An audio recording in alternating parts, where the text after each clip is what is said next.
The term record-breaking took on a whole new meaning during a 3-month span in 1978. That's when Henry Rono embarked on one heck of a world-class journey. The Washington State product shocked those who follow track and field by establishing 4 world records in the span of 81 days. I mean, are you kidding me? It's one of the greatest achievements in the history of the sport. This powerful cougar dominated during his legendary cross-country and track career, winning 6 NCAA titles and setting numerous indoor and outdoor marks. Record-breaking indeed, and now he's a Hall of Famer. From Washington State, Henry Rono.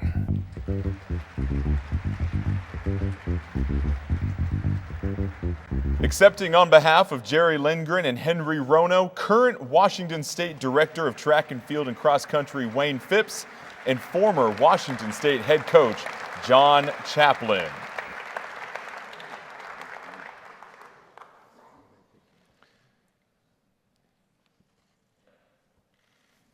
And gentlemen, we'll call this the cool down lap here, so go ahead and hang on to this. We're going to ask you guys a few questions here, just looking back at the legacy of these 2 athletes. And you start with Jerry Lindgren and just what he meant as a 3-time cross-country champion. Can you really put into perspective just how impressive that feat was when you look at the competition? I mean, we saw Steve Prefontaine up there that he was edging out.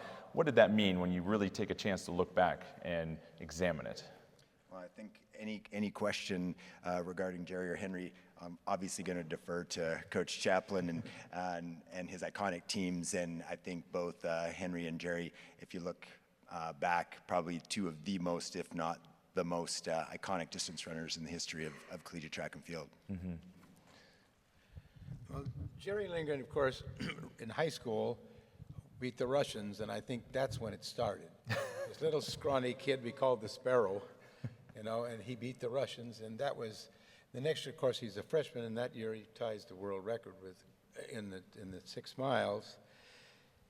He was a very unique individual. I mean, little scrawny kid, and he got a major in Russian and that kind of stuff. But he was a really tough competitor. His senior year, he won the 5 and 10,000 all 3 years in a row in a double. Won the cross country, and 2 times he won the 2 mile. He lost to Jim Ryan, was his only loss in college. And so in the 5 and the 10 in his senior year, he was hurt. He wins the 10. He wins the 10, and he's in the final of the 5,000 with a lap to go. He is 4th. Somehow, some way, that scrawny little kid inside managed to nail all those guys and still win his 3rd title. That's how I always remember it. Very impressive.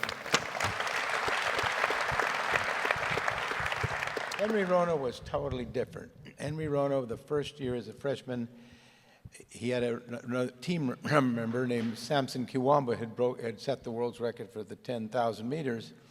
And we were running in our canyon run in the fall in cross country, and he is making Samson look like a schoolboy. And I called him into my office, and I said to him, you could be the first man to break the world's record in the 5, the 10, and the steeple, because you have to have a good steeplechase to try this. I said, they're very weak events still, and they were. And he says to me, do you think I can do it? And like most coaches, I sucked myself up and lied and said, of course, son. We sat down and made a plan, and it was like a machine. I told him what to run, where we're going to run the first race, then I run a second one to solve any problems, and then run the race for the record. And bit by bit, he did everything just like that. And that's all he had. Very quiet, never got excited, and I doubt that anybody else will ever hold the 3 Olympic records, the 5, 10, and steeple, plus the 3,000, which is the IAAF, now World Athletics, 2 mile.